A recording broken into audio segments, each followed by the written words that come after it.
Hey guys, myself Suman Singh. We are going Konark Sun Temple, Orissa, India. पूरी से ये 35 kilometre दूरी पर है और आपको 1600 या 2000 में आराम से गाड़ियाँ मिल जाएंगी यहाँ जाने के लिए। वी आर ऑन द वे।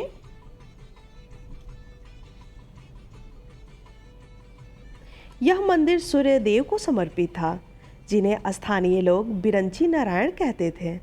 इसी कारण इस क्षेत्र को उसे अर्क क्षेत्र, अर्क यानी सूर्य, या पद्म क्षेत्र कहा जाता था। पुराणों के अनुसार श्री कृष्ण के पुत्र सांब को उनके श्राप से कोढ़ रोग हो गया था।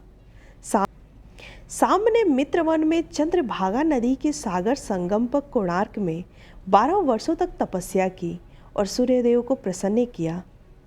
सूर्यदेव, जो सभी रोगों के नाशक हैं, इनके रोग का भी निवारण कर दिया था। सांब ने सूर्य भगवान का एक मंदिर निर्माण करने का निश्चय किया।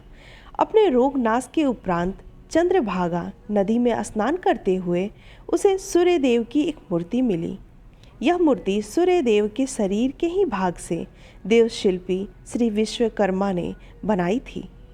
सांब ने अपने बनवाए मित्रवन में एक मंदिर में इस मूर्ति को स्थापित किया।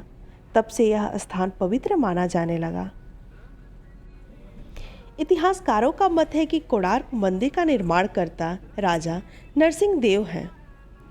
नरसिंह देव अपने माता के आग्रह पर यह मंदिर का निर्माण कराया। पहले से सांब यहाँ पर मंदिर निर्माण करा चुके थे छोटा सा, लेकिन उनकी माता ने बताया यह जगह पवित्र है।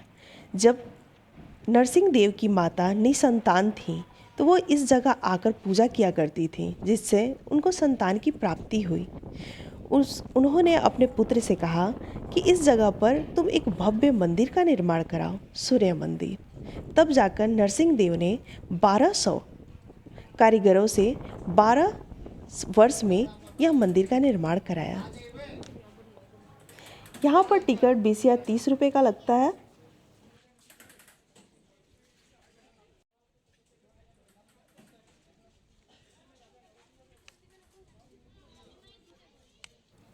Declared a UNESCO World Heritage Site in 1984. Konark Sun Temple is depicted on the reverse side of the Indian currency note of 10 rupees to signify its importance to Indian culture heritage. Konark शब्द कोण और अर्क शब्दों के mail से बना है। अर्क का अर्थ है सूर्य, जबकि कोण से अभिप्राय कोने या किनारे से हो रहा है। प्रस्तुत कोणार्क सूर्य मंदिर का निर्माण लाल रंग के बलुआ पत्थर तथा काले ग्रेनाइट के पत्थरों से हुआ है। कोणार्क मंदिर के प्रवेश भाग पर ये 2 बड़े शेर बनाए गए हैं, हाथी और मनुष्य। यहाँ पर हाथी संपत्ति को दिखाता है और शेर ताकत को।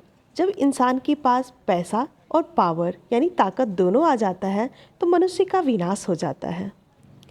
कोणार्क सूर्य मंदिर को गंगा राजवंश के प्रसिद्ध राजा राज नरसिम्ह देव ने 1243 से 1255 यानी 1243 टू 1255 ईस्वी के बीच में करीब 1200 मजदूरों की सहायता से 12 वर्षों में बनवाया था, यानी 13वीं सेंचुरी, 13वीं शताब्दी।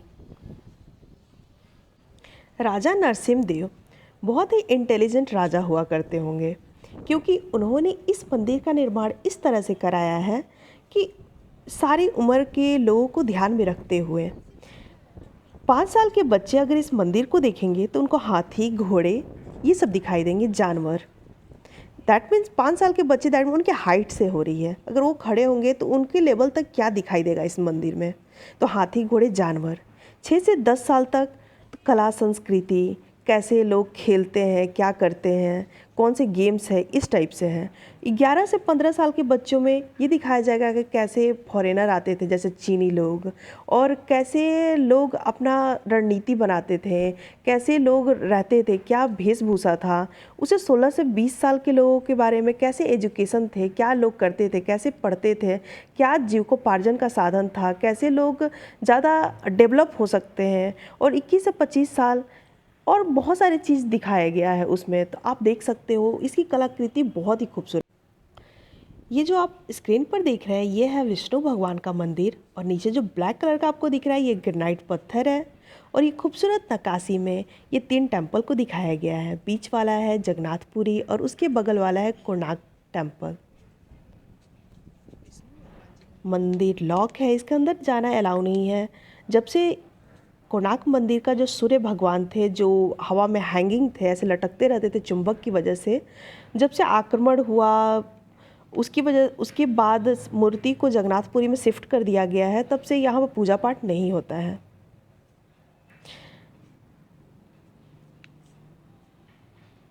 आप देख सकते हो कितनी खूबसूरती है। इतने साल 500 साल हो चुके हैं लेकिन इसकी खूबसूरती अभी भी वैसी की वैसी ही है। कोणार्क मंदिर को समुद्र के किनारे पर बनाया गया था लेकिन समय बीतता गया और समुद्र पीछे की ओर खिसक गया।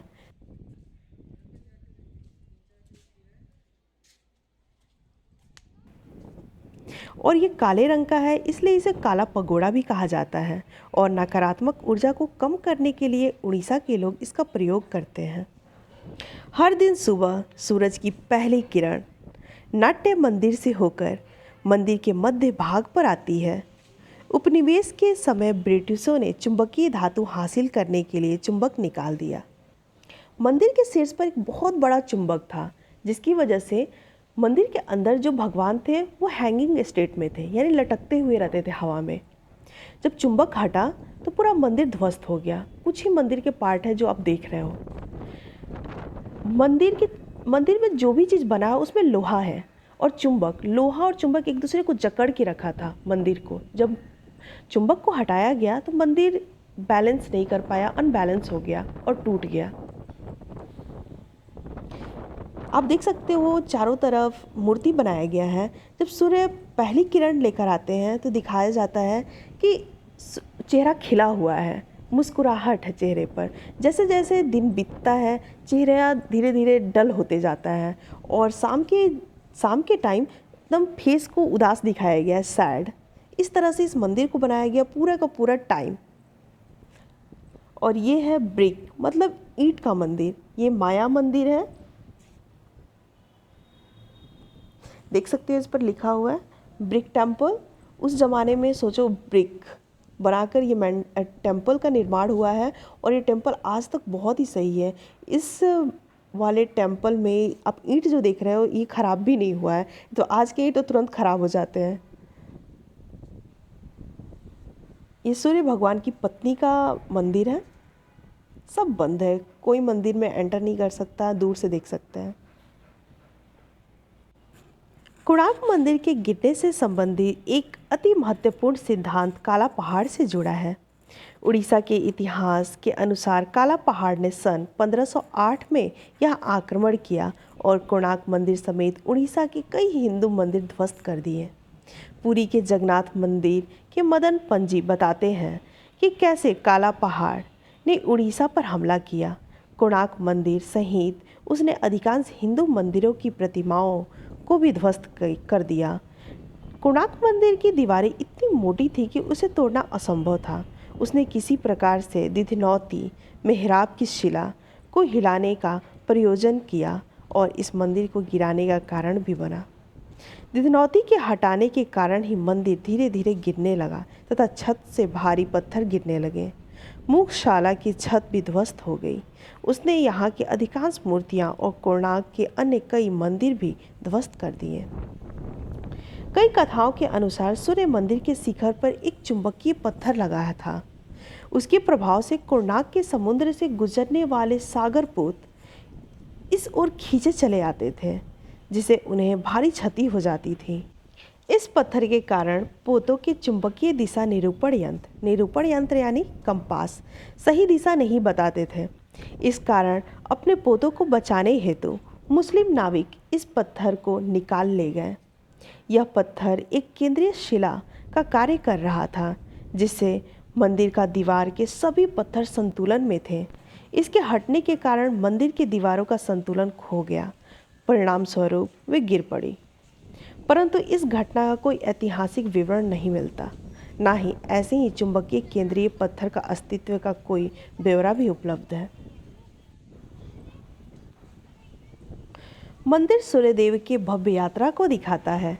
इसके प्रवेश द्वार पर ही नट मंदिर है। यह वह स्थान है जहाँ मंदिर की नर्तकियाँ सूर्यदेव को अर्पण करने के लिए नृत्य किया करती थीं। पूरे मंदिर में जहाँ तहाँ फूल, बेल और ज्यामितीय नमूने का नक्काशी की गई है। इनके साथ ही मानव, देव, गंधर्व, किन्नर आदि की आकृतियों भी एनद्री मुद्राओं में दर्शाई गई है। इनकी मुद्राएं कामुक हैं और कामसूत्र से ली गई है। मंदिर एक आंशिक रूप से खंडहर में परिवर्तित हो चुका है। यहाँ के शिल्प कलाकृतियों का एक संग्रह है। भारतीय पुरातत्व सर्वेक्षण विभाग के सूर्य मंदिर संग्रहालय में सुरक्षित है। महान कवि व नाटककार रविन्द्रनाथ टैगोर ने इस मंदिर के बारे में लिखा, कोणार्क जहाँ पत्थरों की भाषा मनुष्य की भाषा से श्रेष्ठतर है। 13वीं शताब्दी के मुख्य सूर्य मंदिर एक महान रथ के रूप में बना है, जिसके 12 जोड़ी सुसज्जित पहिए हैं और 7 घोड़ों द्वारा खींचा जाता है। यह मंदिर भारत के उत्कृष्ट स्मारक स्थलों में से एक है और भारत के 7 अजूबों में से भी एक है। मुख्य मंदिर 3 मंडपों में बना है। इनमें से 2 मंडप ढह चुके हैं। तीसरे मंडप में जहां मूर्ति थी, अंग्रेजों ने स्वतंत्रता से पूर्व ही रेत व पत्थर भरवाकर सभी द्वारों को अस्थायी रूप से बंद करवा दिया था, ताकि वह मंदिर को क्षतिग्रस्त होने से बचा सके। उनका कहना था कि मंदिर बहुत ही जर्जर कंडीशन में है, ये कभी भी गिर सकता है, इसलिए इसमें बालू ईंट भरवा दिया गया ताकि इसका एक मंडप बचाया जा सके हेरिटेज के तौर पर।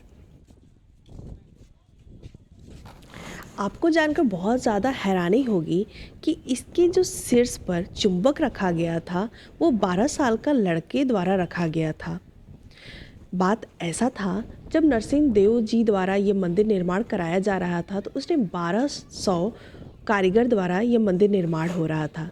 तो उस टाइम क्या हुआ कि चुंबक जब रखा जा रहा था तो वो सेट नहीं हो पा रहा था, वो वहाँ पर सेट नहीं हो पा रहा था और जो मंदिर में जो भगवान है, जो मूर्ति जो हैंगिंग अवस्था में होना चाहिए था वो नहीं हो पा रहा था और इसको 12 साल में ही कंप्लीट करना था। टाइम पूरा हो गया था और एक दिन ही बचा था। तो नरसिंह देव ने ये फरमान जारी किया कि अगर एक दिन में कंप्लीट नहीं हुआ है तो सभी को मौत की सज़ा दे दी जाएगी। तो जो उसमें एक कारीगर था जिसका बेटा अपने घर था, वो इसका डायग्राम बनाकर खुद से ऐसा सोचा कि ऐसे इस पर रखेंगे तो ऐसे हो जाएगा। तो ये चीज़ वो बना लिया। तो अपनी माता से बोला, माँ मैं ये चीज़ कर सकता हूँ। तो उसकी माँ बोली, जाओ अपने ये पिता को बताओ। वो कोणार्क मंदिर के पास है जहाँ ये कार्य चल रहा था।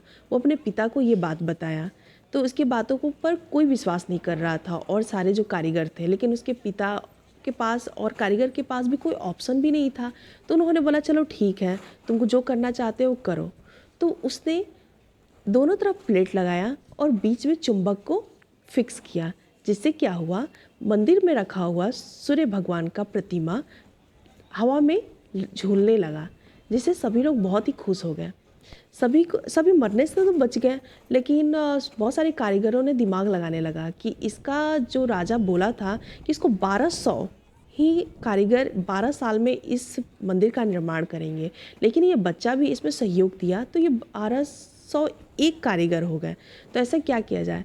तो जो बच्चा किया था इस काम को, तो वो उसके पिता क्या सोचें कि मेरी वजह से मेरा बच्चा मर जाएगा। चंद्रभागा नदी में कूदकर वो अपना जान दे दिया और राजा को इस बात का इल्म नहीं था।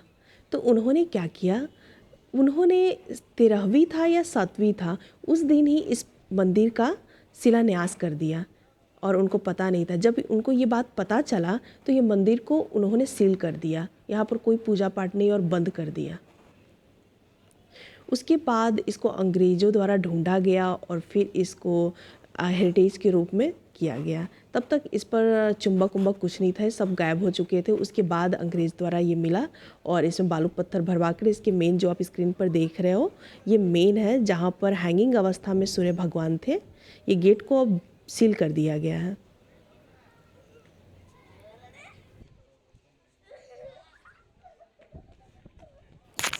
मैं सेकेंड टाइम यहाँ पर आ रही हूँ। इससे पहले मैं 10th क्लास में जब थी तो मैं यहाँ पर आई थी।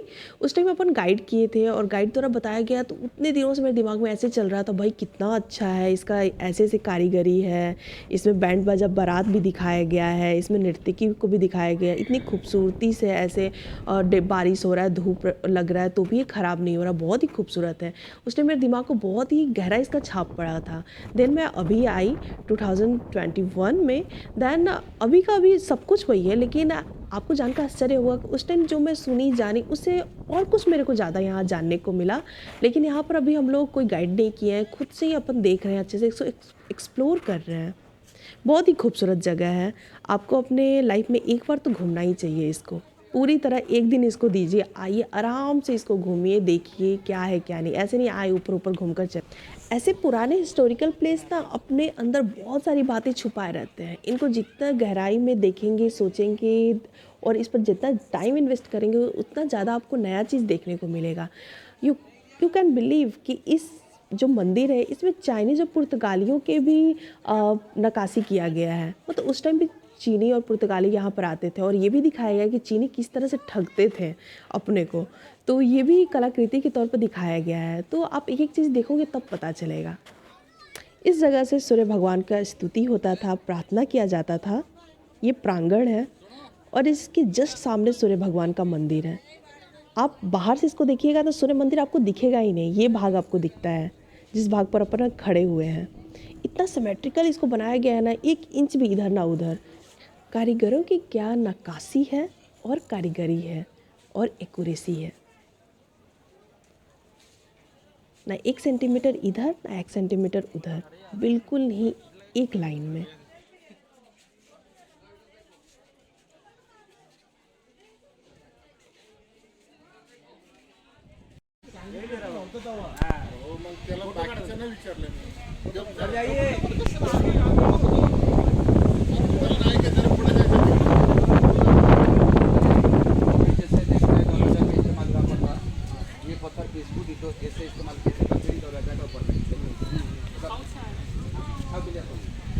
दरवाजा जब सील किया था 1903 में, ये पीस निकालने का नहीं था, ये जब अपना अपना गिर गया था यहाँ पे।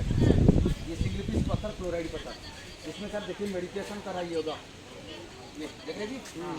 मिडिल में देखिए नाच गान कर रहा है, म्यूजिकल इंस्ट्रूमेंट बजा रहा है। ऊपर में फौरी के ना, नीचे नागा कन्या, सबसे नीचे गजा लक्ष्मी। गजा मतलब 2 साइड पे, 2 हाथी सेंटर में लक्ष्मी। क्यों ना, वास्तुशास्त्र का हिसाब से गजा लक्ष्मी दरवाजा पे रखने से धन बढ़ेगा। ये विश्वास सभी तक है, इसलिए दौर पर रखते हैं गजा लक्ष्मी, धन का प्रतीक। आगे